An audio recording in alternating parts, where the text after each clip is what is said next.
When the virus began, a few people started to get sick, but it went on to spread quite rapidly.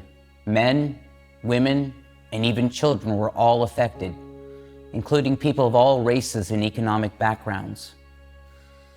People were afraid and didn't know what they were dealing with.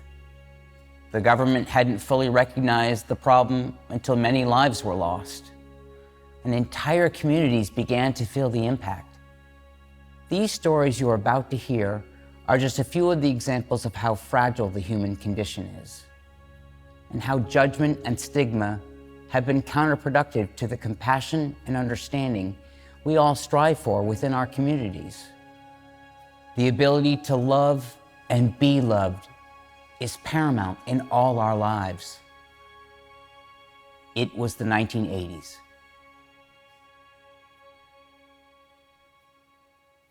In 1985, when Shirley was first diagnosed, there were hardly any supports for her. She went to the doctor's appointment to find out her status, pretty much confident that she would be testing negative, but she was testing positive, and the healthcare provider that saw her was very upset and told Shirley her status, but also told her not to come back. The first question that somebody asked us back then was, how'd you get your HIV? And why were they asking that? Well, the excuse at the time was, based on how you were infected, could change my course of treatment for you. And that could be sitting in a stretcher in the emergency room for 18 plus hours and in a hallway that was isolated, so they weren't around anybody else, no button to click or call for help. And even if you did, you would be lucky if somebody would come help you. That's how bad it was. People are afraid of what they don't know. And most folks didn't really know, didn't really understand what HIV was. When I would go to family functions, I could feel, people feeling a certain way about me being there. You would sit down at a table and everybody else would have nice china and you would have disposable place settings in front of you. And that was commonplace back then. They didn't invite us to their house anymore or stuff like that. But we have plenty of friends, so we lose a couple. Do I be mad at them or should I be mad at myself? Maybe I had to explain myself right. Over time, that ceased. And I think part of that was because folks saw me thriving. El cariño de una familia y el apoyo de una familia hace una diferencia en la persona, en el adicto y en la persona enferma del VIH. I started my disclosure process to my mother. It was very emotional. I told her that I'm okay physically, but mentally I had some work. And she understood that and actually started educating herself on HIV. I just touched my mom and I said, Mom, you're gonna have to hold it together because I can't right now. She just looked at me and said,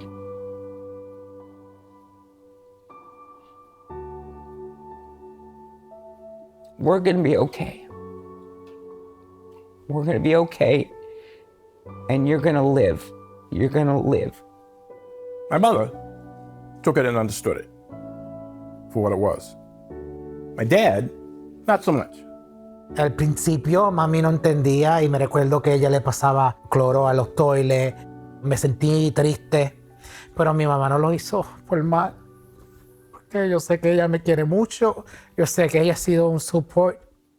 When Shirley told me that she tested positive, I knew that if I did stay, that it would be because I wanted to, because I love Shirley, and because I wanted our relationship to last for as long as it could. With Lamar, there were no conditions. It wasn't, you have to be this type of person for me, or carry yourself in this manner in order for me to love you. They started talking about goals. They started talking about the future. And I'm like, I love this. Greg is my heart. He's everything to me. To have a partner like Greg It's everything, because it means that I have somebody that I can lean on, that I can depend on, and who loves me and doesn't look at anything that I have as something that lessens me as a person. Mi abuela para mí es mi todo. Y yo me recuerdo cuando yo le dije, ella todavía estaba en su mente correcta para entender. Me recuerdo que ella me besaba, me tocaba, me decía tantas cosas bonitas.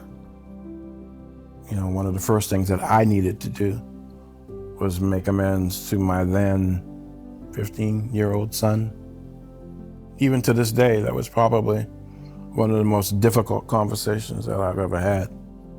My daughters, on the bad days, are the reason I get out of bed and get up at all sometimes, honestly.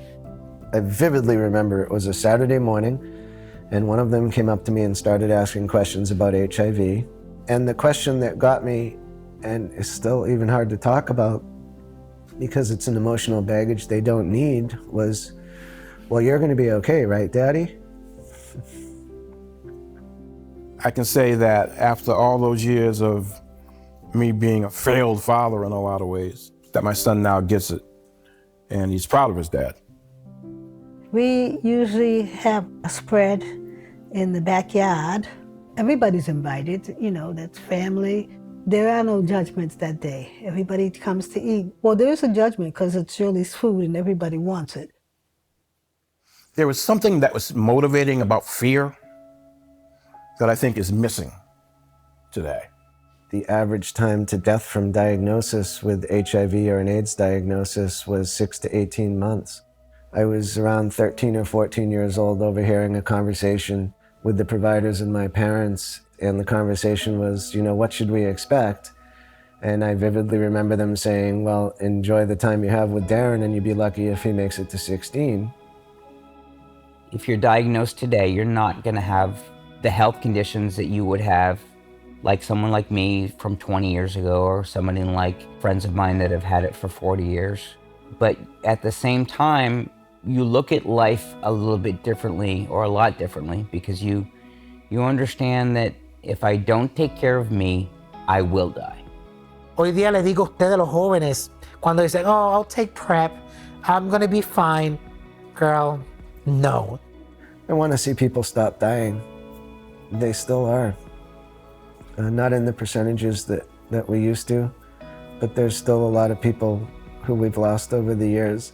And I don't want anybody to ever forget what those early years were like. One of the things that I learned from those early advocates was each one teach one. And there shouldn't be anything about us without us. If we didn't push back and do something, we were just going to be pushed aside and nobody would be there to help. It was in prison that I realized that this is what I wanted to do. And when I got to know some of these people and talk with them, I realized that they needed a voice, somebody to stand up for them, somebody to take some of the weight. And I was willing to do that. Me convertí en ese advocate para personas porque ahí en ese momento dije, no, tengo que volver a esa vida, ayudar personas para que no pasen por el proceso que yo pasé. We've done a lot of work. People have put in so much time and effort, and they're wonderful people. But with all of that, we've got an awful lot more to do. This will be my 40th year since my diagnosis, and we are talking here about stigma. And you know what? That was our number one problem in the beginning, and what made this so hard, and what makes HIV different than other chronic illnesses, because there's an attachment to it that's exceptionally emotional for those of us who were around in the early days who were diagnosed, and even people who weren't. I look at the people from 40 years ago, and I think, God, what they've been through, what they've seen, who they've lost, what they've lived through. It's just such an honor to talk to people and hear their stories. And at the end of the day, human beings are the only ones who can really heal each other, is by talking and building dialogue. Raymond no es solamente adicción. Raymond no es solamente HIV, VIH. Raymond no es solamente homelessness. Hay más en mi vida.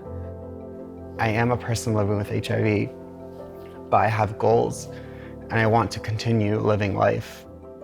if we could just listen and see with our hearts and not so much with our eyes, we could open and change our minds about everyone.